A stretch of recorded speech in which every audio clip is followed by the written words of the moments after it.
பட்டாரி கிடையாது, தக்காளி கிடையாது, தேங்காயும் கிடையாது. இந்த 3 இல்லாமல் ஒரு சட்னி ரெசிபி பார்க்கலாம். இட்லி, தோசை இது கூடலாம் வச்சு சாப்பிட்றதுக்கு சூப்பராக இருக்கும்.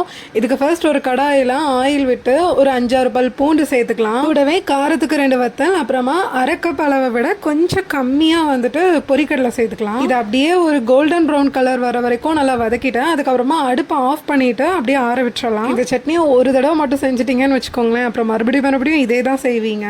அவ்வளோ சிம்பிளான ஒரு ரெசிபி. இப்போ இது எல்லாத்தையும் ஒரு மிக்ஸி ஜாரில் மாற்றிட்டு அது கூட கொஞ்சமாக புளி, தேவையான அளவு உப்பு மட்டும் சேர்த்துட்டு கொஞ்சோண்டு தண்ணியும் ஆட் பண்ணி நல்லா பேஸ்ட் மாதிரி கிரைண்ட் பண்ணி வச்சுக்கோங்க. தாளிப்புக்கு நம்ம வழக்கமாக செய்கிற மாதிரி கடுகு, உளுந்தம்பருப்பு, கருவேப்பிலை, 2 வத்தல் சேர்த்துட்டோம் அப்படின்னா பொட்டுக்கடலை சட்னி சூப்பராக ரெடி ஆகிடும். இந்த சட்னி ரெசிபியை நான் யார்கிட்ட இருந்து சுட்டேன் தெரியுமா? அவங்க எல்லாருக்கும் தெரிஞ்சிருக்கும்னு நினைக்கிறேன்.